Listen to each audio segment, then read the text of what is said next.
I think you can start it now.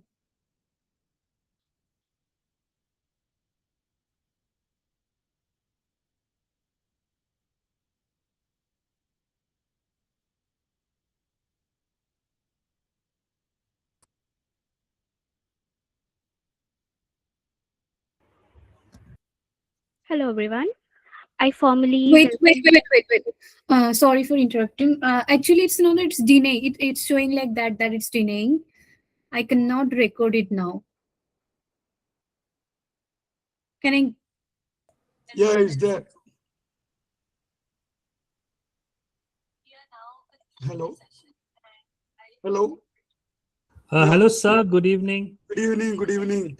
The other parallel session is going on. It's just about to finish it off. So, yeah, it is over.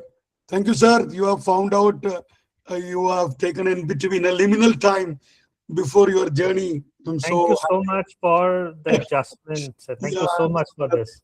And so happy. Nivea is also there.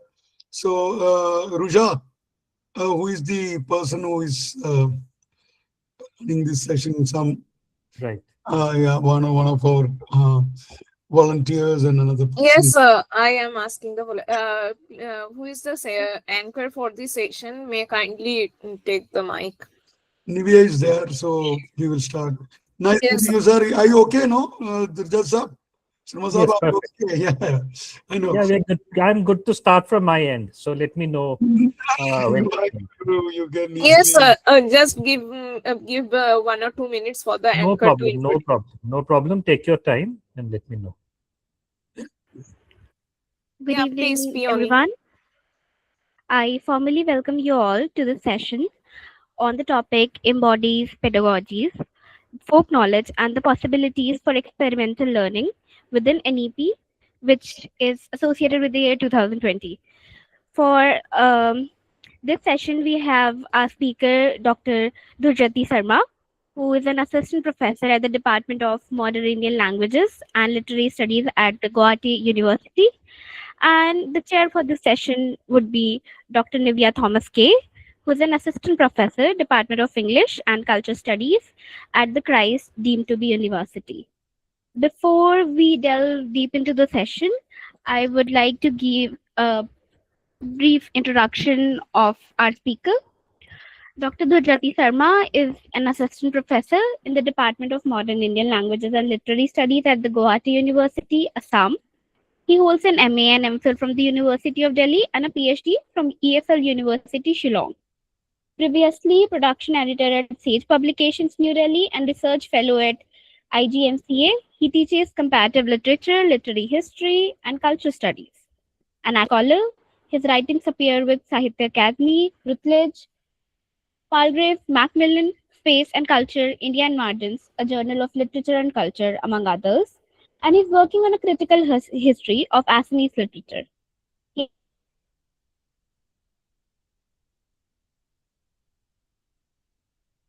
has delivered numerous lectures in Persian region. So now that we're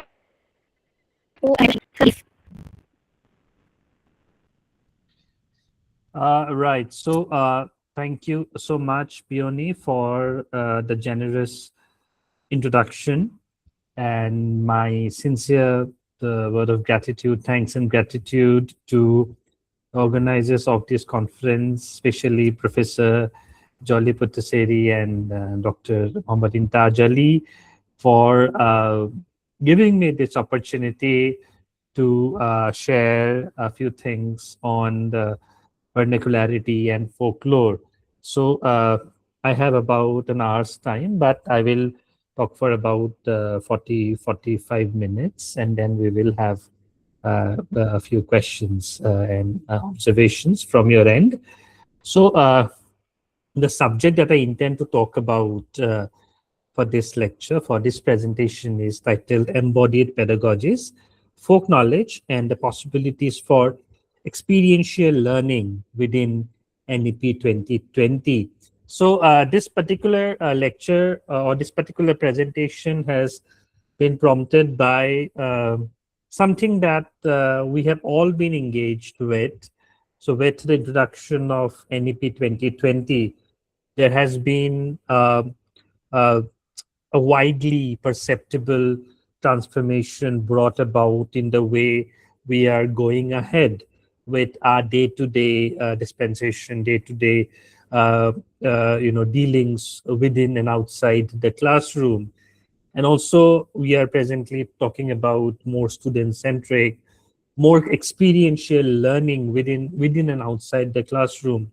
So my concern is how folk knowledge or how folk pedagogy could play its own part in this new way in this way in which we are reimagining the role of knowledge within NEP 2020. So this is the primary concern within which I have framed this is the primary structure, crux around which I have framed my presentation. So, and I'll also be maybe setting forth a certain pointers maybe which we could take up for discussion maybe at the end of this presentation, or maybe at a later date, because obviously certain things should be there, which are discussed at a subsequent time. So the first concern or the first need of the hour is to bring folk pedagogy into the mainstream, because even last week I was speaking in a training program conducted by the Netaji Subhash Open University. There also I had talked about, it was on folklore, and I talked about to bring a new epistemological grounding within folklore study, or to talk about a new folk epistemology, which is very specific to its own discipline, the requirement to need for such an approach at this hour. So, drawing from that, today I'm talking more about pedagogy. So is it possible to talk about a folk pedagogy and trying to mainstream it? Because, folk always has occupied, the other side of the binary.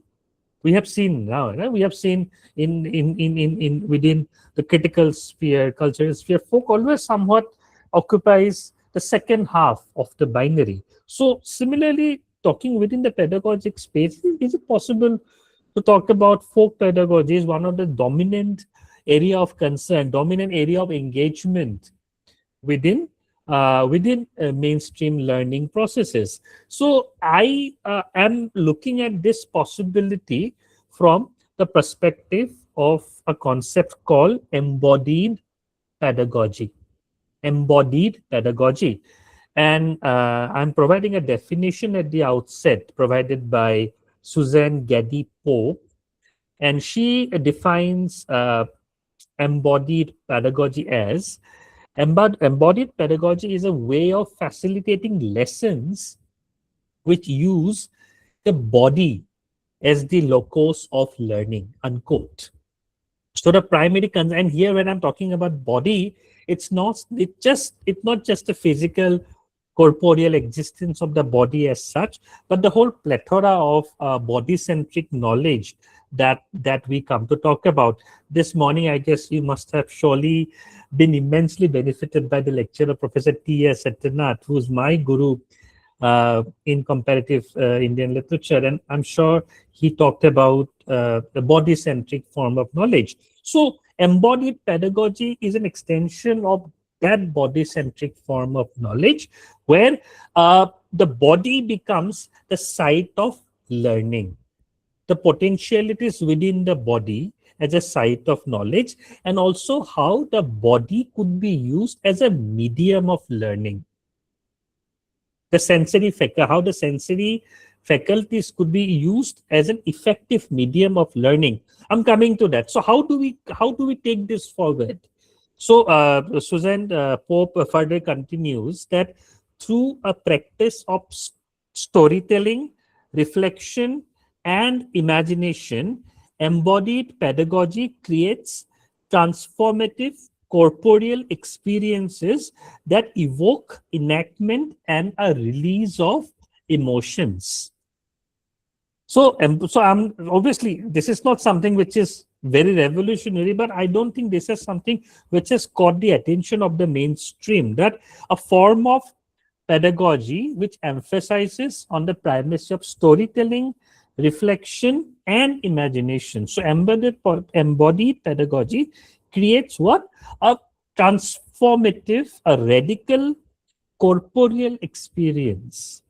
It evokes a new sense of experientiality that has its particular stress on the evocation of enactment, how the very acting out. So obviously here the body is involved. It's not just routine learning, but learning as an act of enactment, which also leads to what? A release and sublimation of emotions.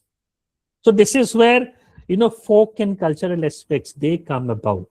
Anyway, so let's continue. So this sort of tags along with an engagement with what is referred to as a critical reflective practice. Critical reflective practice. So here, theory and practice, they come together.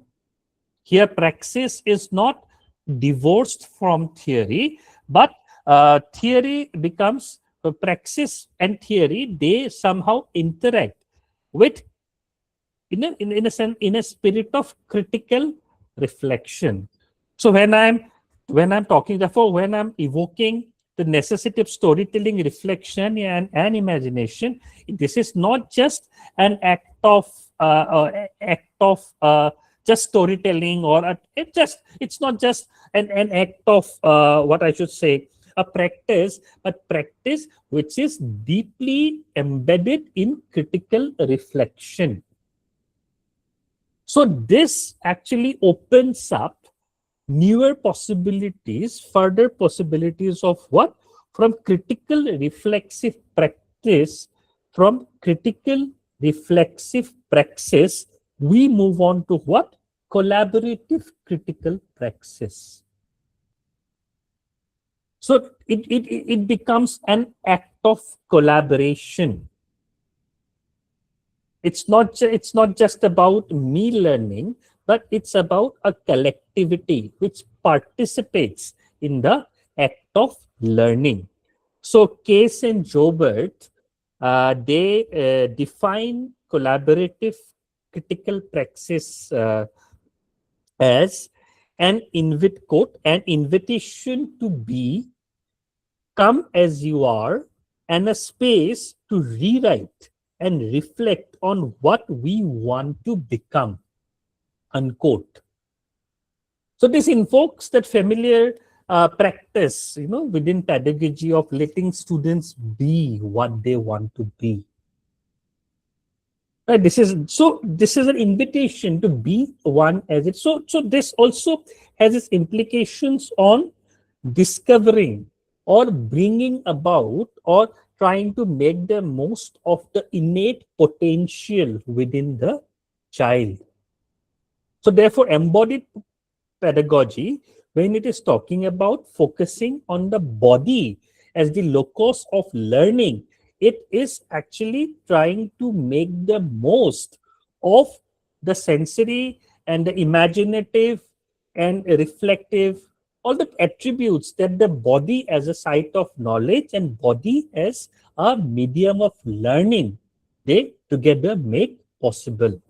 So this is the crux of what could be argued as embodied pedagogy. Right. So let's move on. So from embodied pedagogy, see in my presentation, there are four from the title.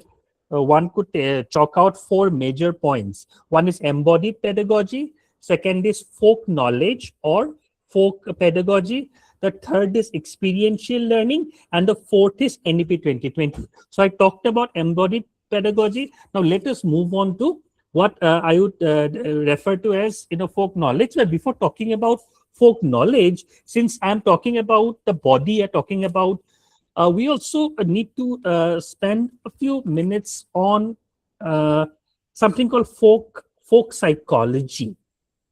So because body cannot be divorced from the mind, the body. So if we need to understand the mind body continuum within a folk pedagogy, we also need to understand something called folk psychology, which is concerned with reflecting certain deeply ingrained cultural beliefs about the mind. So this again sort of brings us back to imagination and reflection. So here I'm quoting from Wondert. In 1916, he said that, and I'm quoting, each distinctive culture in each historical period had a distinctive folk psychology, which it was the duty of the anthropologically minded psychologists to uncover. So this is very dynamic. This is a very topical thing, which is being referred to by folk psychology, that this is something which is determined by the spirit of the age, which frames the ways in which a community or a group of or a collectivity thinks about themselves. This is also something that S.N. Bal Gangadhar had talked about in his book called Reconceptualizing India Studies. He referred to as culturality and culturalization. He talked about the twin processes. So this is about how a certain community develops certain experiences, certain experientialities pertaining to its own identities. Because what defines a community? Now, if we ask, so this is something core question within folklore. So what is so unique about one particular community that community becomes a topic for study? So what do we do when we go for field work, when we go for documentation? We usually study their outward manifestations. We would study the way they organize festivals. We will study the way they go about their food habits, enacting their food habits. How they go about building their houses, how the external behavior is manifested in the way they sustain themselves within a community, the community behavior per se. But the core question is, what are the specific elements of their experiences? How do they experience their own world? What are the elements of their day-to-day experientialities? How do we know about that? How do we explain what are the ways in which they think about their own world, and not just think, reflect, and how that reflection has become a part of their tradition? So S.N. Bal Gangadhar talks about reflective tradition. It's not just tradition in its outward form, but tradition which is deeply ingrained within their beliefs and ideologies. Right. So folk psychology is a way of understanding those reflections which are ingrained deeply within the cultural beliefs and systems endemic to those communities. So this leads to this very grounded, this entrenched experientiality. It is reflective of what? An earnest predisposition to culture. So culture here becomes a way and also a means to enable that reflection to take certain tangible and intangible shapes. Culture we imagine as both tangible as well as intangible. We talk about culture and heritage as being both tangible and intangible. So what lies beneath that tangibility and intangibility is there are certain very earnest, very deep-seated predisposition to culture, and which is reflected in their eagerness to what? To accept the folkways or the cultural formations, the cultural mores of everyday life. So culture is everyday, culture is ordinary, culture is everyday. So this earnest predisposition to culture is something that characterizes that behavioral mechanism.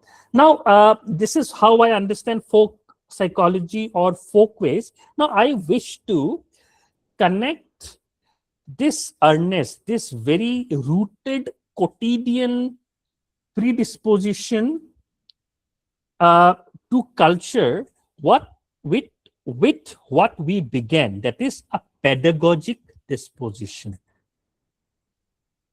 So can we combine, can we bring together, integrate that earnest predisposition, that grounded something that a child inherits or acquires, with a pedagogic disposition?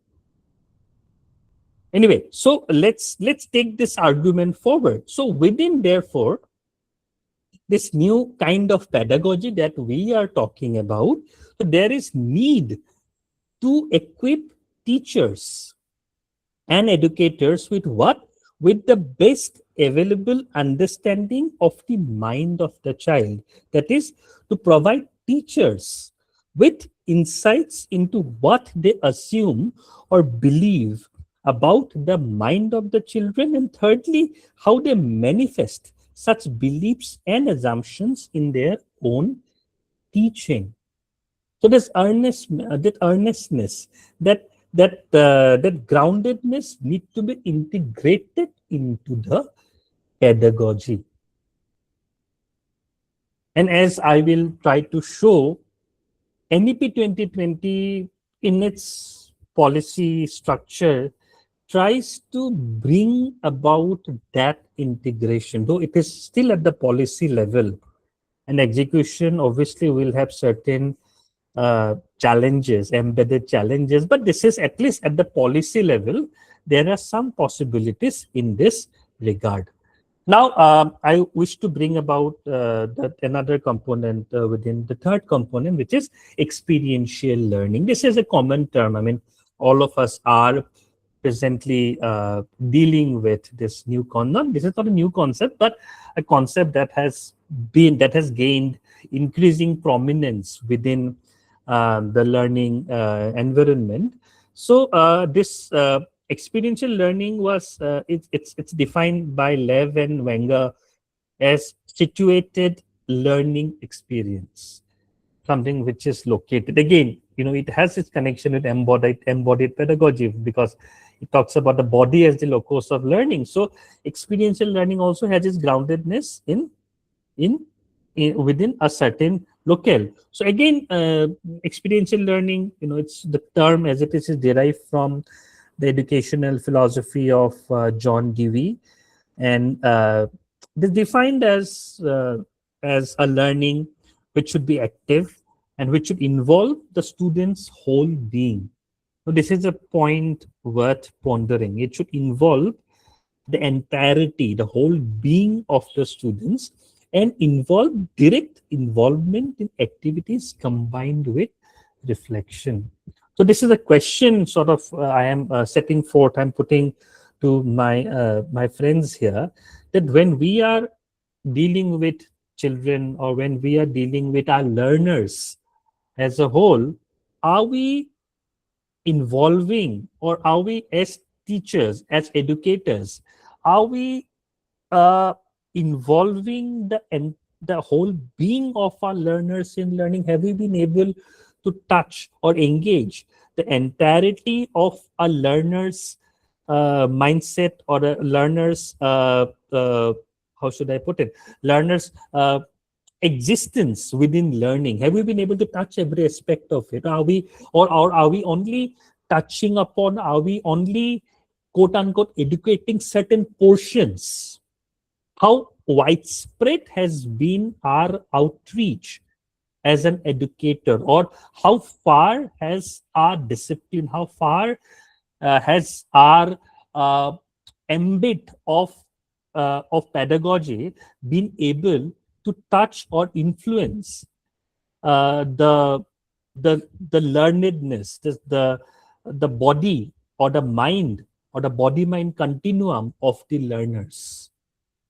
But this is something, I guess, worth pondering, because if we are talking about experiential learning, this is not just about touch and go and finishing the syllabus. No, this involves something much more situated, much more grounded, much more nuanced engagement with the psychology of the learner. So the question is, can folk psychology or folk pedagogy provide a new opening, a new opportunity for us to engage more closely with the psychology of our learners? So, so to take this argument forward, so when with experiential learning, and by extension, if we talk about experiential education, so experiential learning becomes a kind of a hands-on experience that engage students in own kinds of problem solving or reflection on their own processes. It leads to, again, reflection, critical analysis, and synthesis of those experiences. So in this way, we can talk about a possible relationship between experiential learning on the one hand and embodied learning on the other. Maybe this is where we can bring those two aspects together, embodied learning and experiential learning. So this would again open up newer ways of engaging with the possibilities that such collaborations could open up. And here, American Psychological Association gives another definition of what they define as embodied cognition, and it's defined as, quote, the thesis that the human mind is largely determined by the structures of the human body, unquote. So again, here we are talking about the physicality of the human body. So the learning systems that we are presently dealing with, are they in tune with the specific structures of the human body? So when we talk about the various structures of the human body, obviously those structures are not uniform. But here I'm not just talking about spatially abled or differently abled. No, even within abled learners, there are different physical potentialities of the human body. Are we taking those factors into account? So how far is this education system trying to cater to the specificities of their not just bodily needs, but also bodily possibilities? It's not just about making them able to learn, but also how they can make the best use of their bodily structure. We are now presently talking about, we're moving beyond IQ to talk about EQ, right? So can we also talk about something called PQ, physical quotient, right? Which will pay emphasis on the way in which their bodily mechanism, the bodily differentialities could be sufficiently, adequately, judiciously harnessed to make the pedagogy, the pedagogy, make the learning process more attuned to their specific needs. Again, this is maybe something that one can talk about. So this again brings us in line with renewing our understanding of the efficacy of which I had talked about earlier, the efficacy of storytelling, reflection, and imagination. And by now, I guess, with the discussion, with the points that I have raised, I guess we have now developed a somewhat more grounded understanding of how storytelling, reflection, and imagination could be. So as part of embodied pedagogy for creating what? Transformative experiences leading to performance and articulation of very specific and very effective emotive behavior.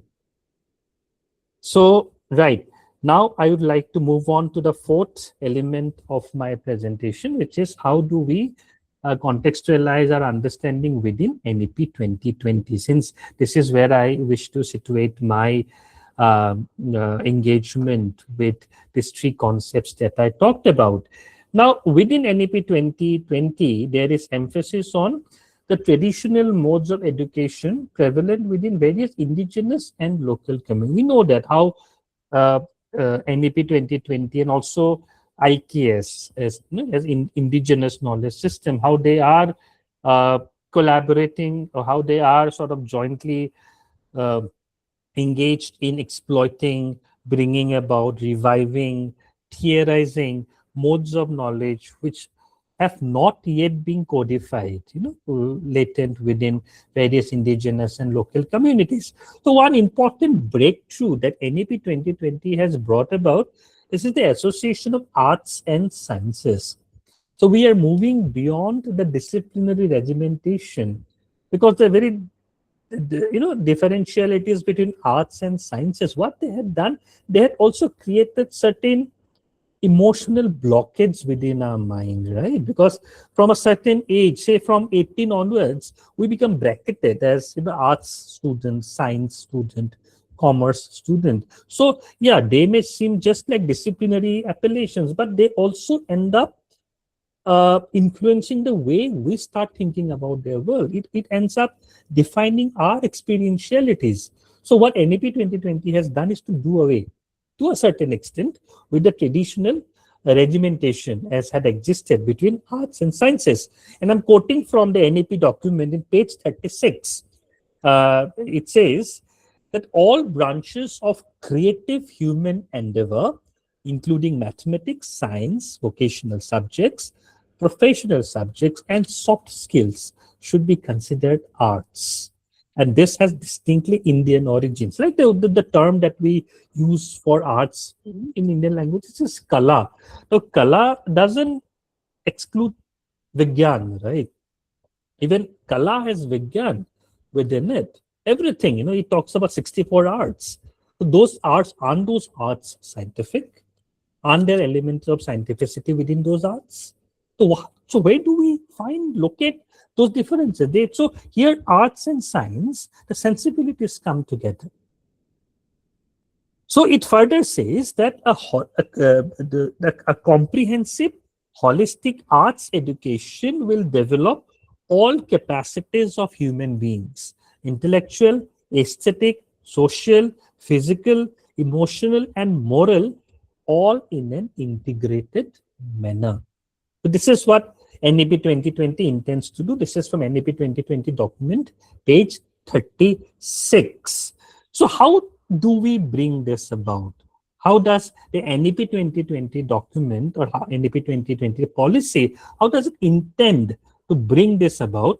It further says that the flexible and the innovative curriculum shall emphasize on offering credit-based courses and projects in the areas of community engagement and service, environmental education, and value-based education. And now, obviously, those elements were there earlier also, but there's a new premium, there's a new emphasis placed on those aspects of education. Say, community engagement. Now, community engagement, yes, those elements were there, but the importance to community engagement as a core subject, a core engagement within our pedagogy. Like if we try to understand, talk about involving the collective. So if we are talking about developing the collaborative critical praxis, so to what extent will community engagement, increased community engagement, or environmental education, how effective will those engagements be vis-a-vis developing or vis-a-vis providing a more sustained ground for actualizing the collaborative critical practice? This is a thing that we can engage, we can talk about. So taking this further, there's an emphasis, therefore, on developing what student-centric methodologies backed by what cultural orientation and community involvement. Right. So now let us talk a little about the role of language.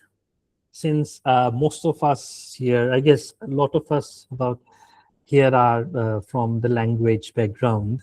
So let us see how NEP 2020 talks about language and how its engagement with language could also open up newer ways of envisioning uh, uh, developments within experiential learning and embodied pedagogy vis-a-vis folklore or vis-a-vis folk pedagogy. So there is within NEP 2020 a preference for what is referred to as home language or mother language, a local language, original language. So there is, it sort of provides slashes, right? The home language slash mother tongue slash local language slash regional language. So in a way, it acknowledges the multilingual slash multicultural fabric of our society. That a child growing up within a particular environment could have a different home language, could have a different mother tongue, could be exposed to a different local language, could yet again be exposed to a different regional language. So those differentialities are paid attention to.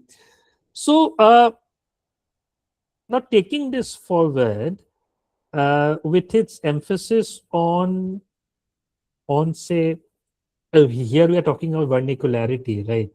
This conference is about vernacularity. So therefore much more, therefore is the importance needed to be paid to understand how home language or how dealing with the local language or dealing with the vernacular language, how could that enable us to bridge the gap between cultural predisposition and pedagogic predisposition. Despite this, I intend to say that the language in which the child is educated, how far will that language be able to engage with the world in which the child has grown up? Has English been able to do justice to that experientiality? Has English been able to make the child more aware about the world in which he or she is growing up? Or by extension, we can also talk about ourselves. So along with English, there's something that we need to understand. Abhi, 2 days back, I was listening to a lecture by a professor from Oxford University, Professor Imre Banga, and I have also uploaded that lecture onto my Facebook page. But there, Professor Banga had talked about something called intellectual multilinguality. That it's not just about being multilingual for the sake of it, but to develop an intellectual temper, to develop an intellectual culture within multilinguality and vice versa. So when we are talking about a mainstreaming folk pedagogy, it is automatically sort of connects us with the need to integrate our association with English or with any cosmopolitan language with the vernacular and develop a more multilingual educative atmosphere. So taking this forward again, coming back to, maybe we'll have occasion to discuss this, but let me move forward. So talking about bridging this gap between cultural predisposition and pedagogic disposition, NEP 2020, particularly point 22.4 from the NEP document, it tries to connect this to, it says that language, of course, is inextricably linked to art and culture.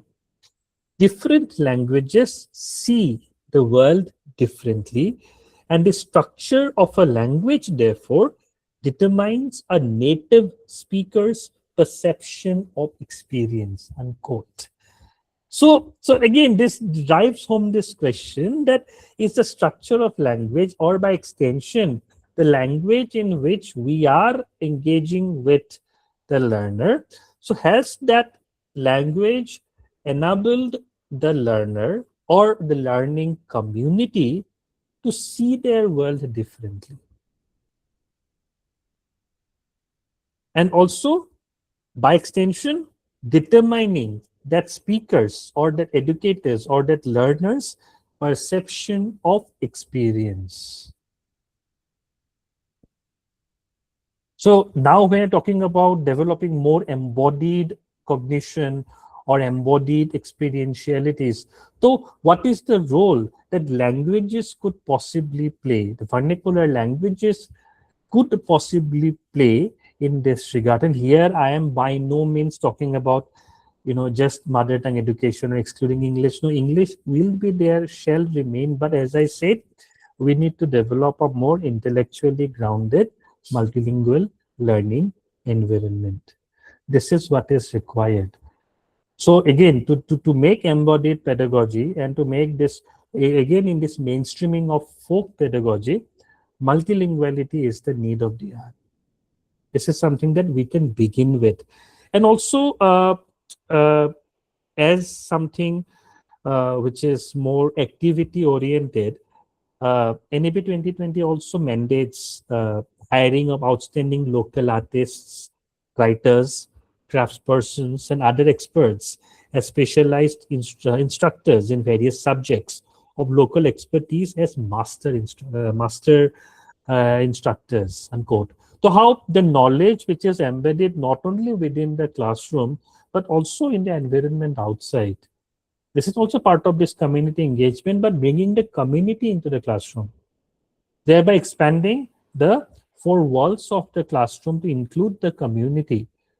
Wherever any site is a site of knowledge, right? So a college or a university, if it is located in an area which is known for some particular art form, known for some particular anything, something that is culturally rich and enriching, the practitioners could be made part of the learning environment, because it is not just the skill or the art of the practitioner, but also, as I said, the physicality.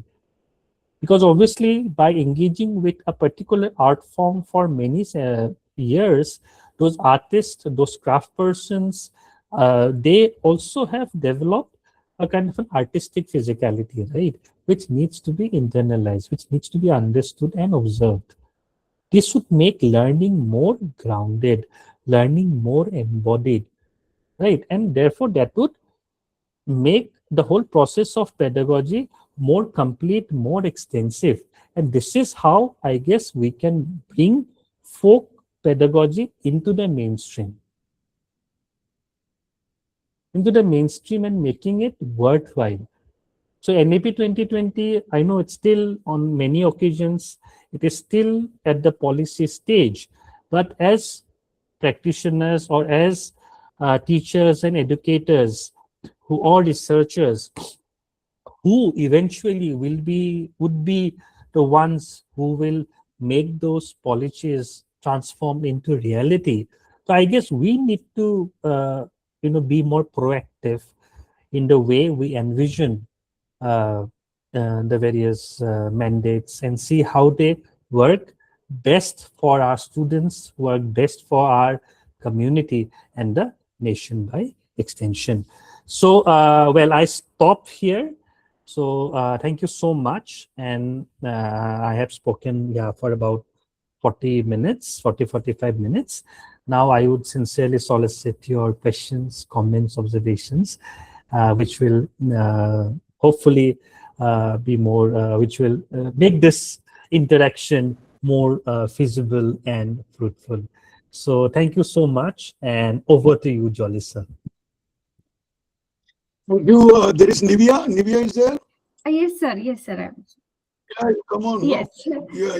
Sorry, Dhurjjati. This is Nivea is the chair of this session. Hello, ma'am. Hello. Hello, sir. So you stick on to, the concepts which you really wanted to say, very clear from the title, break it down, and go ahead. Yeah, Nivea will take care. Nivea. Yeah, I think I'll just briefly touch upon a few points, and then we'll open it for Q&A. After that, I will again add my remarks. So I think, sir, it was a very wonderful special keynote lecture. And this is very, very relevant because our world is changing now. AI and a lot of new transformations are happening. And I think as researchers, we all are working across disciplines to address these changing world issues. So I think it is very relevant, first of all. And your lecture particularly addressed the gap between, or the bridge the gap between theory and practice. And it basically touched upon 4 key aspects: embodied pedagogy, folk knowledge, experiential learning, and the contextualization within NEP 2020. So I think a lot of points were very relevant because I think Indian communities, we don't have to now talk about experiential learning, participatory learning, problem-solving learning. Those kinds of new categories are emerging. But I think your lecture also touched upon the point that these kinds of learnings were already there. These 4 practices and knowledge systems already embody some of the principles that are stated in the NEP policy. So I think first we will open the Q&A session, and after that we'll come back. Sure. Yes, over to the audience. Questions? I can see a question already there in the chat box. So let me answer that, and maybe in the meantime, if there are further questions, they will be addressed by and by. There's a question from Kritika Tribedi. I have a question which can be, so talking about experiential learning, taking an example of folk language and having a project on that particular language crisis. What ethnographic methods can be used to document and collect data for embodied learning? Okay, see, I'm not a linguist. Neither I'm a linguist nor a folklorist. So I am not maybe the right. I'm just a student of literature. So I cannot really comment on what are the mandated practices of doing ethnographic research. So, but whatever I can sort of tell you is that when we are documenting a language, particularly a language which is endangered or in the brink of extinction. See, a language, it's not just when we are talking about a language crisis or endangered language, we usually categorize a language as endangered by the number of speakers. I guess a language which has less than 1,000 speakers is an 1,000 speaker. That's a critically or in one of the endangered languages. See, I guess it's not just about the outward manifestation of the language, but as language which is reflective of the experientiality of that community which uses that knowledge, right? So when a language dies, we lose a whole worldview, isn't it? For example, maybe anything, any particular object which is there. I mean, so that particular object had a particular name. So when that language dies or the last speaker dies, the very act of naming consequently dies along with. So, and also see here, language is not just about external manifestation. Language is also about internal manifestation. How a particular, because as I said, different languages see the world differently. The very act of naming has certain tangible and intangible aspects, because when we name anything in a language, those namings, yes, naming is arbitrary, but that naming also has certain connotative elements which are accrued over the years, right? So those layers of meaning should be documented. It's not just about asking, okay, what is it called? Okay, this. So it's also about asking how that particular process of naming evolved over a period of time.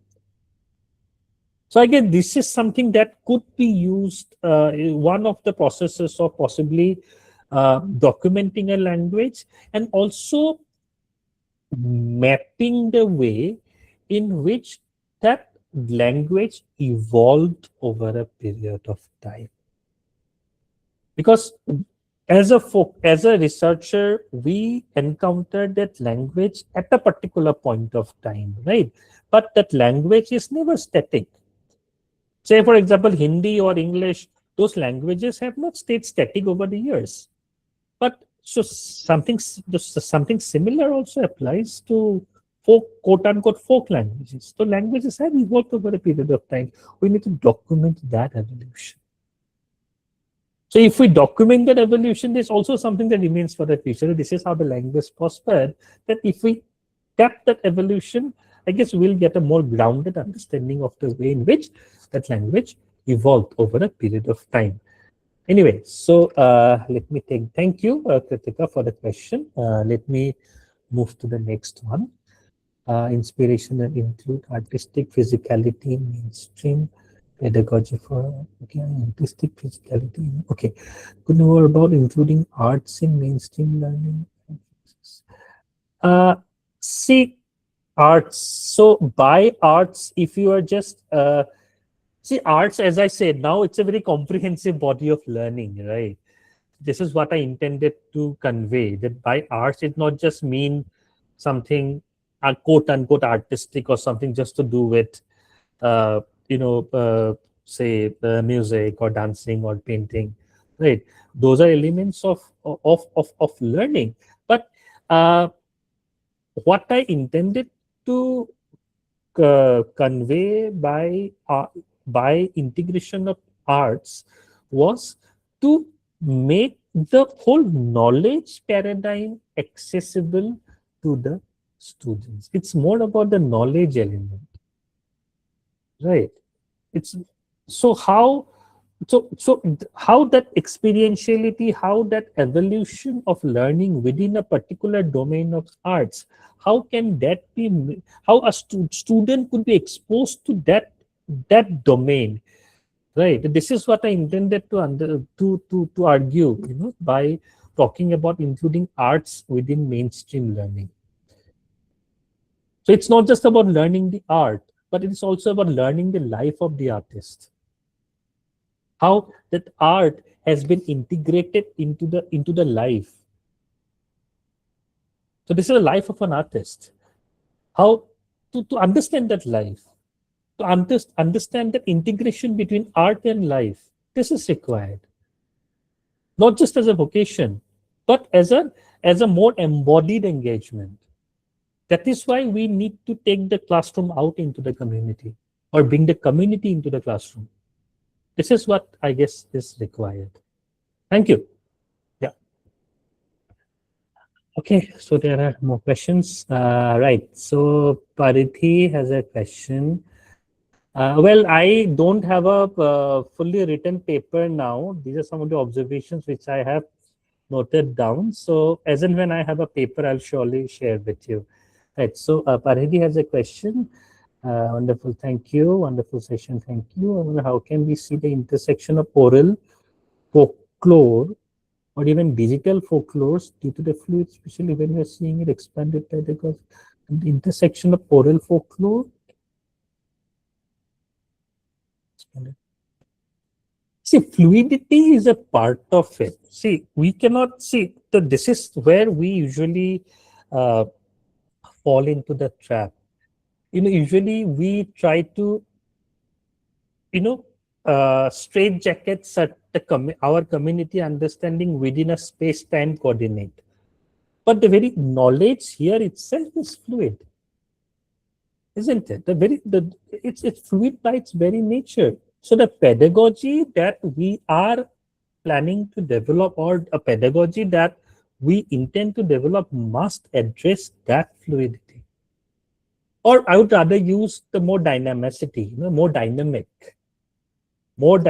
more evolving. So our pedagogy should be attuned in a way that it keeps at pace with the changing dynamics within, and therefore, see, that is why within, because folklore as a very discipline has evolved, obviously like any other discipline, it has evolved over a period of time, but somehow the theorization hasn't been done. We have borrowed elements from anthropology, we have borrowed elements from sociology, we have borrowed elements from linguistics, But have we, this is something that I addressed in my last lecture, have we been able to evolve a theoretical model for folkloric study? If we do, we need to address this fluidity or this dynamic orientation that you were talking about. Digital folklore will become a part of it. Digitality itself is a fluid medium, isn't it? So it has, therefore, digitality has that efficacy to tap the movement, tap that vivacity of folkloric materials, the audiovisual elements, the hyperlinked reality that we talk about, right, could be used to harness, could be used to explore and locate, map, and understand the nature of, our folkloric, ever evolving folkloric materials. Right. So next is question from Debashri on the policies of NEP 2020, quantitative approach of various components over a shorter duration. Methods to be adopted in terms of qualitative possibilities of experience. See, this is a policy question, right? As you said, that within the semester system, yes, this is something that one needs to understand. Within the semester system, within a quantitative approach, it is very difficult, as you correctly pointed out, to adequately hone or develop methods of learning on the qualitative plane, right? And also, experiential and embodied learning requires an extended period of time. But I feel now with 5 years integrated programs, maybe there could be a wider time scale now to explore this process. And maybe the process could be started a bit early, maybe from the school level. This is not just the higher level learning. We need to start the process right at the school level to see, if such orientations, such integrations could be taken forward into the higher education. So I'm not just here talking about just college education or university education. The process should start right from the childhood.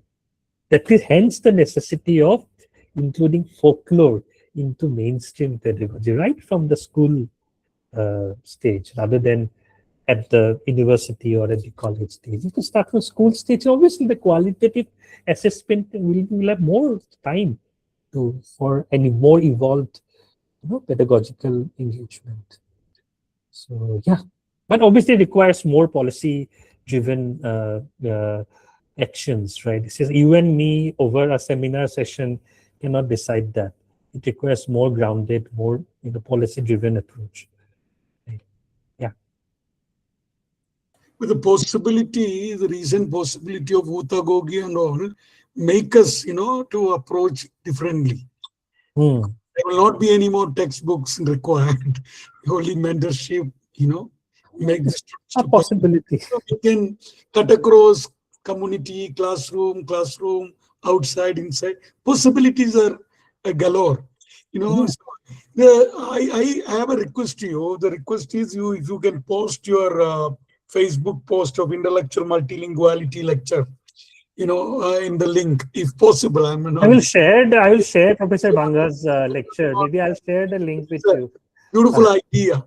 Yeah, right. Thank you. So there are 2 more questions. So do I have time to respond to them? I have time to respond to them. It's okay. You have time but you should think about your train. Yeah, I know, but let me quickly see. Okay, how can digital technologies help in preserving and disseminating folklore in line with NEP goals? I think I almost said something about it. Yes, right. So digital technology, obviously the archiving and very hyperlinked, textuality can actually help us tap the dynamic textuality, within folklore. And how do we bring community into the classroom? Yeah, this is what I said, right? Bringing community into the classroom and making, as I said, to explore how the surroundings of a college or a university or a school, to see why is that particular locality famous. Suppose there's a community of weavers, so bring them into the classroom, right? Learn their art, learn to know about their lifestyle, how they have integrated their art with their living, right? So this is the way of bringing a community into the classroom, and at times also take the class. There could be a mandatory visit to the community once in a week, which will be evaluated. Let the students interact with the community, with a particular community, and let them interact, let them learn, let them write reports. So that would also encourage more interaction in their mother tongue. Let them interact in their mother tongue with the community. So this is taking the classroom out. So these two processes have to be integrated into the core curriculum. This is what I intended to say, to make education more embodied, make education more inclusive in that way. All right. So, Yeah. Yeah. Sir, thank you so much. And I would say that, whenever we think of knowledge, we always think that knowledge is just limited to the intellectual domain. But I think your lecture clearly touched upon all the lived, the performative and the experienced aspects of knowledge too.